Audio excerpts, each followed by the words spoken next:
हमारे bureau chief Sialkot Nauman Chaudhary की report के मुताबिक डस्का रोड सियालकोट के वेटरनरी अस्पताल में जानवरों के इलाज मुआवजे की सहूलियात की नाकिस हालत सामने आ गई।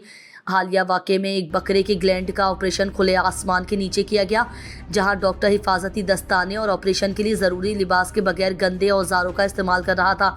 वीडियो में वाज़ेह तौर पर देखा जा सकता है कि अस्पताल के ऑपरेशन थिएटर में बुनियादी सहूलतों की कमी के बाइस डॉक्टर ने रोशनी की कमी का बहाना बनाकर ऑपरेशन खुले आसमान के नीचे अंजाम दिया।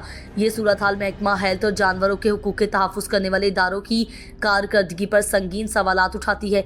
अवाम ने शदीद गम व गुस्से का इजहार करते हुए कहा कि अगर इंसानों के अस्पतालों की बेहतरी मुमकिन नहीं तो कम अज़ कम जानवरों के अस्पतालों की अपग्रेडेशन तो की जाए। शहरियों ने कानून नाफिज करने वाले इदारों और महकमा हेल्थ से फौरी एक्शन लेने और जानवरों के इलाज मुआवजे की सहूलियात को बेहतर बनाने का मुतालबा किया है।